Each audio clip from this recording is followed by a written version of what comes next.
Good evening. I'm going to do a tribute speech tonight about our founding fathers. And without our founding fathers, we wouldn't be Americans. And without them being American, I wouldn't be able to give this speech. So, in honor of our founding fathers, we had several, such as George Washington, Alexander Hamilton, John Jay, John Adams, Benjamin Franklin, he's very important in this speech, and many others. So, with that being said, first one I want to talk about is John Hancock. He was the first president of the Continental Congress, first secretary of Treasury, and also was one of the biggest persons to start our economy the way it is now. Because America, sometimes we've had some problems with our economy, but majority of the times since we've been a great country, we've had a very strong economy. And without John Hancock, we wouldn't have that ability. He is also on a $10 bill, so I mean, you gotta give the man credit.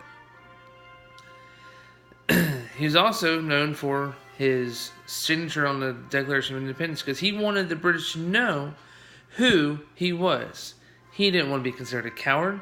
He wanted to say, look at me, I'm John Hancock, and I want to be away from you. John Hancock ended up dying from wounds that he had succumbed to while having a duel with Aaron Burr over a simple argument. Yes, they still had duels back then. When he died, he was serving as the governor of Massachusetts and was buried in Boston. Another individual I want to talk about is Sir James Madison. He's the fourth president of the United States and was the father of the Constitution, I guess you could say. He also was the brains behind the Bill of Rights and also helped write the Declaration of Independence. He served as Secretary of State for Thomas Jefferson prior to his presidency, but he wasn't really. That wasn't his biggest thing. Being the father of the Constitution, that's probably his biggest goal. And without James Madison, we wouldn't have the rules and the guidelines that we use today to be such a great country. Madison, he was also kind of a bully. He didn't put up with people picking on his country and his people. And he was actually the one, while serving as Secretary of State, who initiated the War of 1812 against the British, which was our second war that we fought against them. Thirdly, we have the man, the myth, and the legend, George Washington. He started out as a colonel in the Virginia militia, and they're in the French and Indian Wars, and worked his way up to becoming the first brigadier general or four-star general in the Continental Army. He was also our first president. Prior to becoming president, George Washington was a businessman, a well-endowed businessman at that. When he married his wife, Martha, she helped run and profound their business that they had, and he ended up buying hundreds of acres and was one of the largest tobacco farmers ever. When George Washington died, he actually emancipated all his slaves, there's hundreds of them, and provided them with land so that they could provide for their own family. So not only was he a leader during war, a leader to the country, but he was also a leader in emancipating slavery and abolishing slavery. So, when George Washington was dealing with the Revolutionary War, he also started tactics that we use today in our current military, such as something we call guerrilla warfare.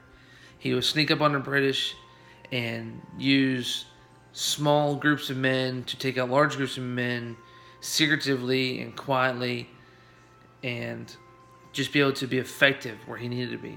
He was a thinker and very smart. So without George Washington, we wouldn't have the tactics and the ability to be one of the greatest militaries ever. Not in the world, but ever. Then we have the radical, crazy Patrick Henry. Without him, there would be no give me liberty or give me death. Patrick Henry, he was an orator. He was also one of a major figure in the American Revolution, perhaps known, like I said, as the quote, "Give me liberty or give me death." He was more of a linguist. He was able to teach people how to understand what was going on, and he kind of simplified many of the writings and rules for the common soldier at the field that was trying to understand what was being passed on from Congress.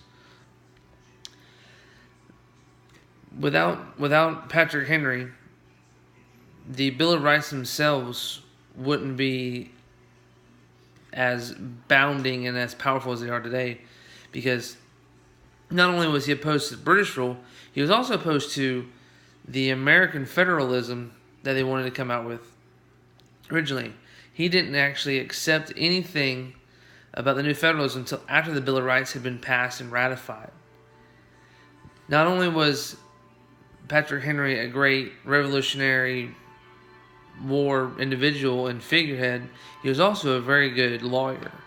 After the Revolutionary War, he went back into being a lawyer and being a successful one.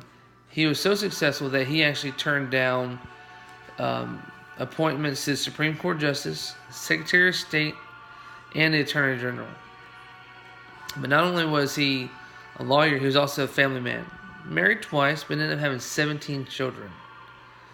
So, another person I want to talk about that was just mind-blowing in general is Thomas Jefferson. The man, excuse me, not Thomas Jefferson, Benjamin Franklin. I'm sorry. Benjamin Franklin. That he is one of the most valuable founding fathers. That's why they put him on a $100 bill, because he was so valuable and his brain was just methodical on what he wanted to do. The man literally went to France, begged for help, just so that we could get the ability to have the extra navy and have the extra manpower and alliance with France so that we could beat the British. Now, not only did he do that, but also he didn't get any credit for that either until after the war, because the Americans didn't want France getting credit for helping or for winning the war, as I guess you could say.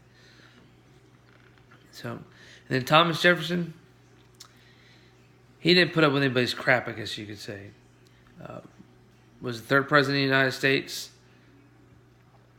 Has a very large monument in his name, and was a businessman. Bought homes everywhere, had multiple businesses, was a lawyer. So, and without these great men, we wouldn't be able to sit here and give these speeches and get an education. Who knows? We could be speaking British right now. So, without those men, I couldn't do this. Thank you. Have a good day.